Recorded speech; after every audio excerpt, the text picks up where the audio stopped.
Welcome back to another fun-filled episode of the Patrick Coffin Show. I am Patrick Coffin, your triple board-certified host, commentator, media analyst, author, and podcaster. I want to talk about, before I get into the Diddy Indictment, I want to mention the community that's behind everything I say here on good old YouTube, and that's the True North Movement. The True North Movement is a community, digital community of people in multiple countries who are really into connecting historical dots, exposing false media narratives. People who want to see things as they are, people who want to live in the truth without compromise. We do a lot of historical work. We talk about books. We talk about movies. We have a VIP live webinar where we discuss things and we finish each other's sentences. We're lied to, folks. People lie to us all the time. The government tells lies. Hollywood tells lies. Advertising tells lies. So inside True North, we talk about fallacies, how to spot lies and deceptions, and how to fortify yourself against the onslaught of truths and half-truths that come at us all the time through the various media plural. So go to patrickcoffin.media and check it out. There's 3 levels of engagement, and I have a feeling there's something in it for you. If not, check it out and share it with someone who might be interested. Let's talk about the indictment recently of Sean Combs, a.k.a. Puff Daddy, the Diddler, Diddy. It was run by Damian Williams. He's the United States Attorney for the Southern District of New York, and William S. Walker is the acting special agent in charge of the New York Office of Homeland Security investigations. Now, this is an interesting feature of this Diddy indictment and the arrest, and now that he's in jail, and now that the bail has been denied twice. Why is this a Homeland Security? Why are the feds involved here? Why did military Hummers show up? 3 different states, simultaneous raids. Well, that district, now led by the attorney, Damian Williams, is very famous for crossing all the T's and dotting all the I's. They're very detail-oriented, and they don't put the noose around someone and get an arrest until they have a really, really solid, airtight case. So this is not celebrity gossip. This is not he said, she said. They have done minute work, probably in multiple countries, certainly in all 3 of the states where Sean Combs has lived. I just want to, before I go further, run through what the indictment says, because these are very serious charges, and he's not going anywhere anytime soon. So he was charged on a 3-count indictment with racketeering conspiracy, SE trafficking, and transportation to engage in prostitution. So this indictment alleges that between 2008 and present, that goes back a long time. That is what, 15, 16 years of abuse allegations, assault, violence against people. Interestingly, no minors. There are no minors mentioned in this indictment. That may come out. This may come out in a kind of drip by drip process. We may find out about minors, because certainly some of the people that we're going to be talking about today were minors at the time, certainly after the year 2008. So Combs is alleged to have abused, threatened, and coerced women and others. I think that's a reference to men. Sean Combs is home. This is an open secret.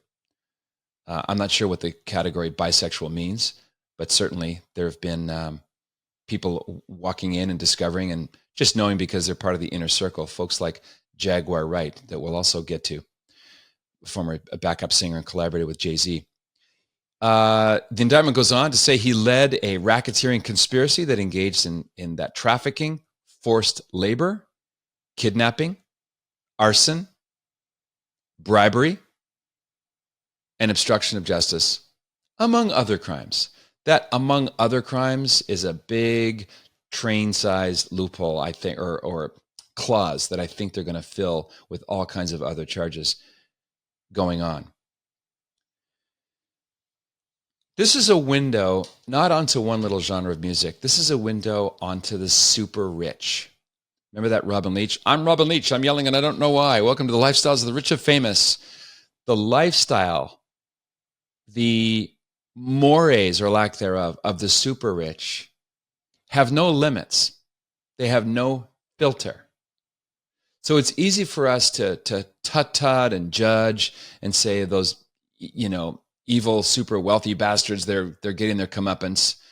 I think in a post-Christian culture that the super rich with their freak-off parties and their 50-foot yachts and their unlimited sexual adventures and their fur-lined everything and the plush red carpet treatment, being surrounded by paparazzis and adoring fans, I think for a post-Christian America and elsewhere, we secretly want what they have.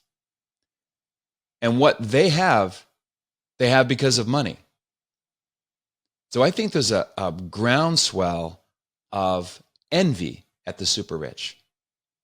So our reaction to the Diddy indictment and arrest, it's not so much because of too much piety. It's really because of too much poverty. I think there's an inbuilt envy when we see the super rich live this lifestyle where there's no limits and they can basically live out the Nietzsche ideal, right? The transvaluation of all values. Just make good evil and evil good. Do what thou wilt, said Alistar Crowley. That occultic influencer, Alistar Crowley, is a kind of ideological grandfather of the worldview that is adopted by the one percenters. It's easy to have Schadenfreude. That's a great German word, Schadenfreude. It means pleasure at your enemy's downfall. Because whatever jealousy or envy we have of people who can dress a certain way, live a certain way, party a certain way, own certain things, I think it exposes our own insecurity, our own envy. And when someone like Combs is surrounded and tagged and made into a pariah and shunned, we get a certain pleasure because we can scapegoat him. And by we, I don't mean you and I mean we collectively. It's certainly true that the people that surrounded Sean Combs, Jennifer Lopez, the ex-girlfriend, you notice all the people that you'd think would be coming out and saying something are silent? Where's Jay-Z? Where's Beyonce? Not a word from her. No one has anything to say? Everybody knew what Puff Diddy is and does. Everybody knew what happens at his parties after a certain time. He's on video telling the crowd, hey, listen, after a certain point, it's coming soon. You want to put the kids to bed. We're going to have the real kind of party and he says the kind of party that young kids will want to go to when they're older. What? So he did this publicly. Where's LeBron James? Where's Bill Clinton? Where's Barack Obama? No one has anything to say. Because as in the Harvey Weinstein fall from, I won't call it grace, his fall from prominence, as with Epstein, these are all interconnected. It's the exact same dynamic. And it's the dynamic of scapegoating. You have this pool of sin. Let's just call it what it is. You have this massive pool of sin collected by the one percenters who live this life of no drama. In a way, that's a paradox of being super wealthy. There's no drama in the sense that if you're poor or middle class, you have the drama of budget. You have the limit of not being able to do everything you want. And that's very healthy. Human beings are built to have limits, either external limits that you have to accomplish and accommodate, and you have to integrate your life into the fact that you can't do it all and have it all. This is why some men do very, very well in the military, especially those like me who are prone to ADHD traits. Having external locuses of control is very, very good because it gets you to channel all your energy. Think of a body of water flowing down a mountain. Without riverbeds, that water is just going to go into a meadow. It's going to slow down and spread too far. It's not going to do any damage, but it's also not going to be able to do things like power electrical plants. When you have water accompanied by riverbeds, then that river becomes a powerful force because it's focused on one thing. And that is collaborating with gravity in a direct way so it can power the turbines and basically provide energy for an entire city. Likewise, the rich don't have riverbeds. They're just gushes of activity. And this is why the super rich commit suicide at a higher rate than people in poverty. There's a number of studies done on people who win lottery tickets, like massive amounts of lottery money suddenly shows up in their lap. 5 years later, almost invariably, the people are miserable, the winners, because the guardrails just disappear. You want to tip $100? Great. You want to give your Uncle Bob a new house? Great. Then what? You want to go to Vegas and party like it's 1985? Okay. Then you wake up with the hangover and the guilt and the regret. Then what? Get another yacht? You just become a human buying machine instead of a human being. And that's another reason why it's not healthy to be super famous or super rich. Jesus never warns the middle class. He never warns the poor. He warns the rich. It's easier for a camel to go through the eye of a needle than for a rich man to enter heaven. Does that mean that all rich people are going to hell? No, it doesn't. Even the super rich have a chance at salvation. This is not judgmentalism on the people who have acquired all that wealth, whether from inheritance or from hard work and talent. It's that the more material things you have, the more likely you are to cling to them, to mistake them for your God. This is why Jesus offers two different choices in life for worship. You've got two options, two objects, if you will. Object number one is God. What do I mean by God? The supreme being, the uncreated creator of everything, the one who sustains all of creation and you and I moment by moment by his power. If God stopped thinking of us, we would vanish into the void. But here we are. I'm talking, you're listening, because God is permitting all of this. Now, the God who made us in justice deserves all of our love and praise. We should be grateful for every single thing we have. We should not live as though tomorrow is owed to us. So that's option A, worship God. Option B is mammon. And Jesus says you cannot serve God and mammon. Mammon is money. Mammon is the great false idol. Now, if you check out your American dollar bill, I think I have one here. On the US dollar bill, above the word one, in God we trust. I'm not saying the fathers were devout Christians or that they were like literal prophets, but there is a fitting symbolism to having those words, in God we trust, right embossed on the money, so that we don't forget that this money, this white piece of paper with a dead white president, that's not God. That's just a medium of exchange. But the illusion that being super rich gives you is that you don't need God. You don't need the other option. And that's the deadly mistake.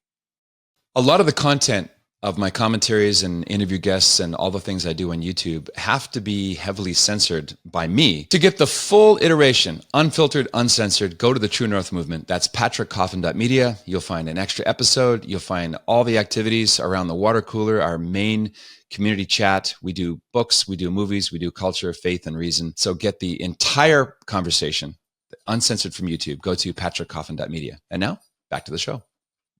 The rappers whose careers rise and fall are thanks to whoever buys them, but also whoever distributes, markets, promotes, sells, makes use of propaganda to get them in front of everybody. I still can't believe that rap is a thing. I remember when it first came online in the 80s, I thought, well, no, this is not going to catch on. The sound here is so ugly. It's parasitical rhythmic beats onto other people's creations.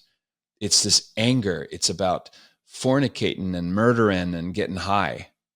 I never thought rap would catch on. But here it is. Multi-billion with a B dollar business. And the people who pay for it, the people who promote it, the people who own all of it, never seem to get a noose around their neck. They never seem to be included in the indictment train. But the middle management people, the people who are the public face, like Sean Combs, they're the ones that take the fall. And by the way, they should. I'm not absolving any of this, obviously. I'm just saying they're smaller fish in a much bigger pond. There are sharks above and behind the scenes that we never learn about, and they never say anything. They just quietly make an obscene pile of cash off of all the chaos beneath them. Has rap and hip hop really helped black culture or middle class white culture that buys a lot of rap and hip hop albums? Is it better? Are we better off because it exists? Are the messages wholesome?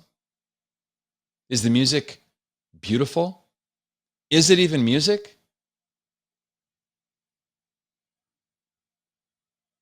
How did this catch on? This is like a massive trend of mystery to me. Maybe someone can explain it in the comments.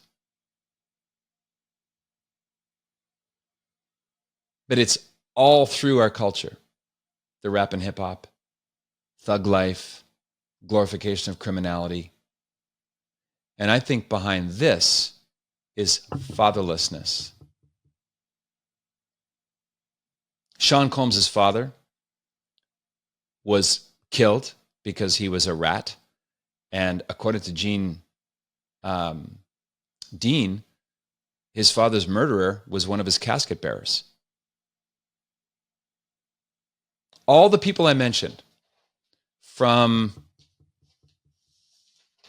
Tupac, Biggie Smalls, R. Kelly, 50 Cent, Jay-Z, the whole crowd, Diddy, they either had abusive or absent fathers. If you don't have a father in the home, and this is something Denzel Washington has pointed out, it all starts in the home. You have mothers who nurture, praise God for that. Mothers have the attention to detail. Mothers are oriented toward emotion, subjective care, security, welcoming, affirmation, all those things that make mothers so heroically wonderful. But without the father, that's like having no riverbeds, no guardrails. The father represents order. He represents the law. He represents standards, metrics. I don't know if ever in the history of the human race have these words ever been spoken. Wait till your mother comes home. No, it's wait till your father comes home. The father's the buck stops with dad. If there's a problem at school with bullying, if there's a problem with athletic prowess, it's the dad's job to step in and protect his son or his daughter. When you don't have that, and when you have, post-1965, I think it's 80% of all black babies are born into fatherless environments. This builds up. Now we're into our second generation now, and we see the wreckage of the failed sexual revolution and how it's affected the black community we've got 60 years of data now. Take the father out of the home, and sooner or later, you're going to have a terrible kind of chaos. Because the greatest supermom in the world cannot be a substitute for the father. We know this from social science and child psychology. Somewhere between 12 and 18 months, the baby, the infant, who is quickly becoming a toddler, needs to have an identity separate from the mother. And the father is ideally the one to take the child, separate that kind of invisible, call them spiritual umbilical cords, and put the son or the daughter on his or her own 2 feet, saying, you're my daughter. You have my name, and you have my protection. Fathers represent adventure. They represent help and security outside the home. And we need both. By God's design, we need both mother and father. So when the father is gone, you have an aircraft with one wing. Doesn't fly very well. And this is in no way to cast aspersions on single moms who are often that way involuntarily. I have only admiration for single mothers who do basically an impossible job. I'm Patrick Coffin. Be a saint. What else is there?